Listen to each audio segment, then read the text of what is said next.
गेल्या काही दिवसापासून मी पोलीस प्रशासनाला सांगत होतो की मी सहकार्य करायला तयार आहे। म्हणजे जे काही गुन्हा घडला, तहसीलदार साहेबांच्यावर जो हल्ला झाला त्या प्रकरणामध्ये मी सहकार्य करायला तयार आहे। याचा अर्थ असा नव्हता की कुठल्या गुन्ह्याचं मी समर्थन करतो। आम्ही कुठल्याही कधी गुन्ह्याचं समर्थन केलं नव्हतं, करणारही नाही। परंतु मानवतेचा दृष्टिकोन आहे आणि जगातल्या सर्वच न्यायालयानं मानवाधिकाराने ह्या गोष्टी मान्य केलेल्या आहेत आणि कायद्यानं संविधानाने ह्या गोष्टी मान्य केलेल्या आहेत की एखादा आरोपी जर आजारी असेल, त्याला मेडिकल एडची गरज असेल तर त्याला ती प्रोव्हाइड करायचं, द्यायचं काम सरकारचं आहे। परंतु आरोपीचा पोलिसांच्यावरती विश्वास नव्हता आणि माझं पोलिसांना हे सांगणं होतं की तुम्ही जर त्याला मेडिकल एड देणार असाल तर तो हजर व्हायला तयार आहे। मग पोलीस सांगायचे की हा आरोपी अनेक लोकांना फोन करतोय, मी हजर व्हायला तयार आहे।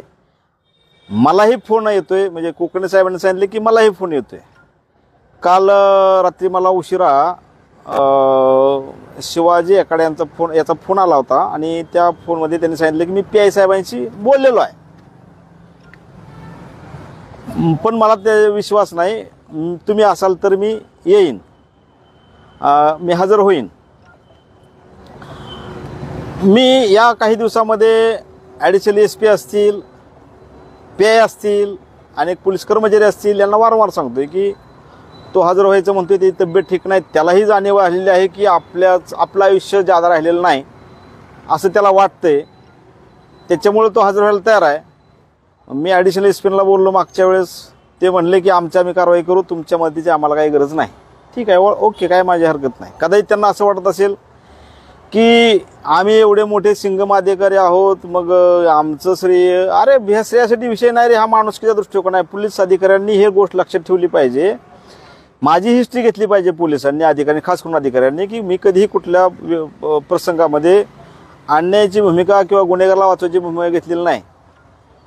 मी वकिली करतो तो आरोपीला वाचवायसाठी नाही, त्यांच्यामध्ये सुधारणा व्हावी म्हणून वकिली करतो मी।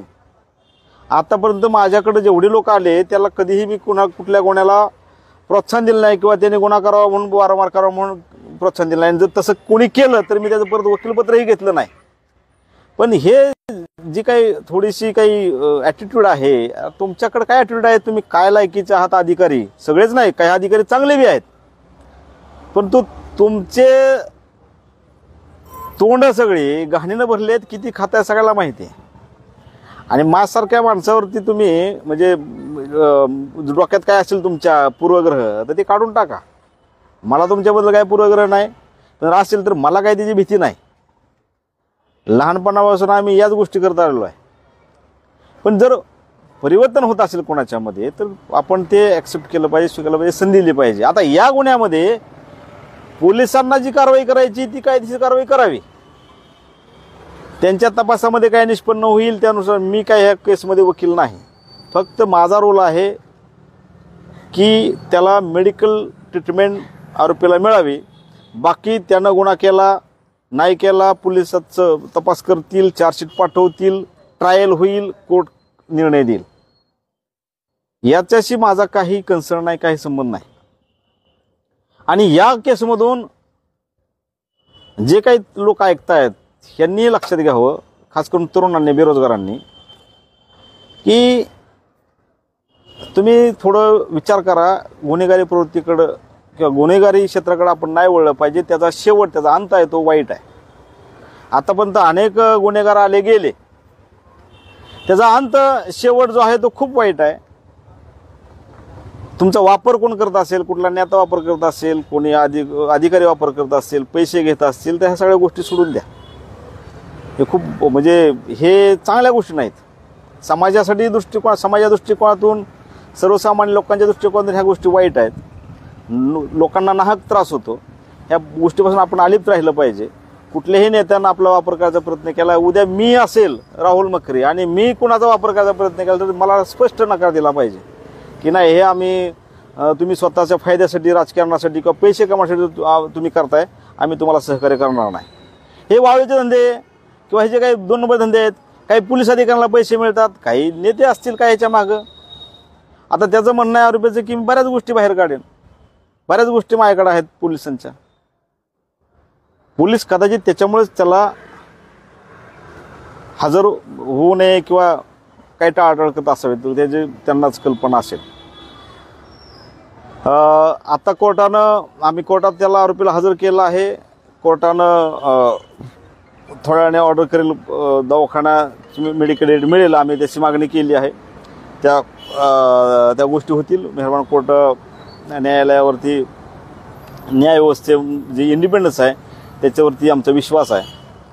आणि राहायला हे जे मी काही दिवसापूर्वी मागं शिवाजी एकाडचा ज्यावेळेस मला फोन आला त्यावेळेस मी पोलीस अधिकाऱ्यांना कल्पना दिली आहे, तहसीलदार साहेबांना कल्पना दिली आहे, प्रत्येक वेळेस कल्पना दिली. असं एकदाही झालेलं नाही.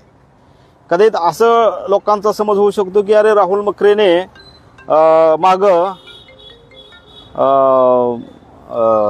भूमिका काय घेतली, आता काय भूमिका घेतली. माझी तीच भूमिका आहे, काय भूमिका आहे.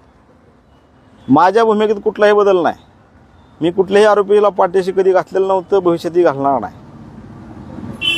आणि त्यामुळं जर डोक्यात कोणाचं असेल काय की ही भूमिका कशी काय आजची, तर हे माझं एवढंच सांगणं आहे की मी ह्या संदर्भामध्ये पोलीस अधिकाऱ्यांना, पोलीस कर्मचाऱ्यांना आणि फिर्यादी स्वतः तहसीलदार साहेबांना